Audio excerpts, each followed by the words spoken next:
नमस्ते स्टूडेंट्स। आप हम पढ़ रहे हैं इलेक्ट्रॉनिक्स बीएससी में। जो बुक है वो चलती है आपके सेकेंड ईयर में। इसमें इससे पहले का जो वीडियो था उसमें हम एम्पलीफायर के वर्गीकरण पढ़ रहे थे। उसमें ही एक वर्गीकरण था एकल चरण और बहुचरणीय प्रवर्धक। उसमें आज हम अभी पढ़ेंगे बहुचरणीय प्रवर्धक। इसके अंदर बहुत सारे हमने एम्पलीफायर लगाए थे, यानी सर्किट बहुत सारे लगाते हैं इसके अंदर, जिससे उसका एम्पलीफायर बढ़ जाता है। हाईली एम्पलीफायर करने के लिए हम इस बहुचरणीय प्रवर्धक का उपयोग करते हैं। तो बहुचरणीय प्रवर्धक युग्मन की विधियों के आधार पर इन्हें पुनः निम्न प्रकार वर्गीकृत किया जाता है। कैसे हम कम्युनिकेशन करते हैं दो सर्किटों का, उसके आधार पर इसे दो प्रकार से वर्गीकरण करते हैं। प्रतिरोध संधारित्र युग्मित प्रवर्धक, दूसरा है ट्रांसफॉर्मर युग्मित प्रवर्धक। प्रतिरोध संधारित्र युग्मित प्रवर्धक, इनमें प्रतिरोध को भार के रूप में तथा संधारित्र को युग्मन तत्व के रूप में प्रयुक्त किया जाता है। इनमें प्रतिरोध को भार के रूप में तथा संधारित्र को युग्मन तत्व के रूप में प्रयुक्त किया जाता है। यानी जो रेजिस्टेंस रहता है वो लोड रहता है और संधारित्र को एक कनेक्ट करने के लिए इसमें उपयोग किया जाता है। दूसरा है ट्रांसफार्मर युग्मित प्रवर्धक, ट्रांसफॉर्मर कपल्ड एम्पलीफायर। इनमें ट्रांसफॉर्मर को युग्मन तत्व के रूप में प्रयुक्त किया जाता है। तो इस प्रकार से ये दोनों प्रकार के वर्गीकरण जो बहुचरणीय प्रवर्धक के अंदर है। प्रतिरोध संधारित्र, जिसमें प्रतिरोध और संधारित्र का अलग अलग तरीके से हम उपयोग में लेते हैं। और दूसरा है ट्रांसफॉर्मर, उसमें ट्रांसफॉर्मर को हम युग्मन के रूप में उपयोग में लेते हैं। आरसी युग्मित ट्रांजिस्टर प्रवर्धक, यानी प्रतिरोध और संधारित्र उसका जो युग्मित प्रवर्धक है वो ये ट्रांजिस्टर प्रवर्धक जिनमें युग्मन लोड या युग्मन जाल के रूप में प्रतिरोध संधारित्र जाल प्रयोग में लाया जाता है, उसे आरसी युग्मित ट्रांजिस्टर प्रवर्धक कहते हैं। यानी जिसमें रेजिस्टेंस और कैपेसिटर दोनों का उपयोग में लिया जाता है अलग अलग प्रयोजन से। तो वो होता है आरसी युग्मित कपल्ड ट्रांजिस्टर एम्पलीफायर्ड। इसके बारे में ही हम थोड़ा सा आज विस्तृत से पढ़ेंगे, कैसा इसका युग्मन करते हैं। आरसी युग्मित ट्रांजिस्टर प्रवर्धक का परिपथ। आरसी युग्मित उभयनिष्ठ उत्सर्जक ट्रांजिस्टर प्रवर्धक के दो चरण के परिपथ को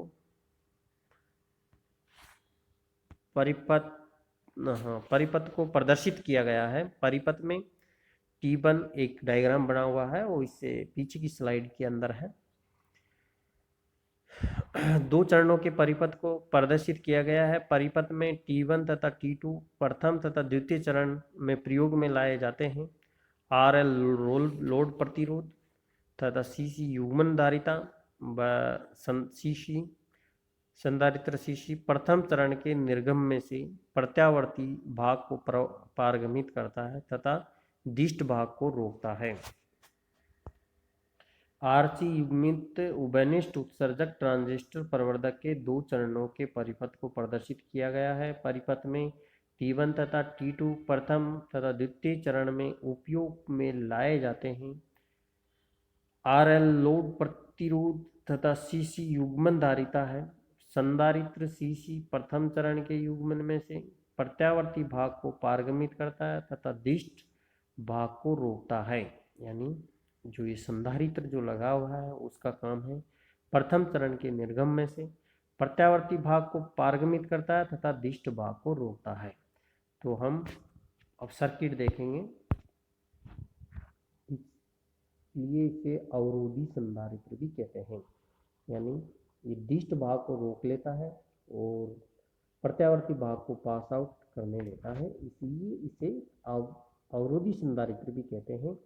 प्रतिरोध R1 R2 तथा RE R2 के साथ ट्रांजिस्टर के लिए उचित बायस पर ध्यान करते हैं। C की उपस्थिति में से संकेत के लिए RE के कारण ऋणात्मक पुनर्निर्णय हो जाता है। यानी B1 जो हमने यहाँ इनपुट लिया है R1 R2 प्रतिरोध है, RL लोड प्रतिरोध है। प्रथम स्टेज, इसमें 2 स्टेज के द्वारा हमने दिखा रखा है। देखो एक लाइन खींची हुई है यहाँ पर, जो ग्राउंड है, ग्राउंड कर रखा है सर्किट के, वहाँ से जो प्लस BCM वोल्टेज दे रहे हैं वहाँ तक एक लाइन खींची हुई है। ये इसको 2 स्टेज में विभाजित करता है। तो सिंगल स्टेज में हमने V1 वोल्ट था, R1 R2 प्रतिरोध लगा रखे हैं, RL को यहाँ पर लोड प्रतिरोध के रूप में काम लिया है, RE एक उत्सर्जक इमीटर का जो प्रतिरोध है वो है, और T1 यहाँ पर हमने प्रथम सर्किट के अंदर ट्रांजिस्टर लगा रखा है। CE कैपेसिटर है, जिसका काम प्रत्यावर्ती को पारगमित करना रहता है और दिष्ट धारा को रोकना रहता है। CC का काम है ये देखो यहाँ पर ये कनेक्शन हो रहा है, प्रथम सर्किट से सेकंड सर्किट का कनेक्शन हम CC के माध्यम से करते हैं। कैपेसिटर जो संग्रह का उसमें लगा हुआ है, यहाँ पर सर्किट में 2 कैपेसिटर लगे हुए हैं। C वाला तो ग्राउंड हो रहा है, और CC जो इनपुट हमें प्राप्त हो रहा है प्रथम सर्किट से, वो सेकंड सर्किट के अंदर हम CC के माध्यम से इसमें संकेत देते हैं। तो इस प्रकार से ये सेकंड वाला जो सर्किट है उसके अंदर R1 R2, तो सेकंड वाले वोल्टेज T2 जो कि हमने यहाँ पर ट्रांजिस्टर दिखा रखा है सेकंड वाले में, तो T2 यहाँ पर ट्रांजिस्टर है, इसमें RL लोड रेजिस्टेंस है, RE इमीटर का प्रतिरोध है,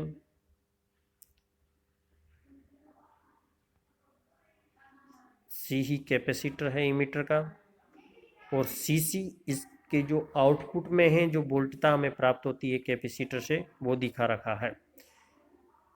तो यहाँ पर जो सर्किट है इसके अंदर 2 स्टेज पे हमने सर्किट बना रखा है, T1 और T2 के।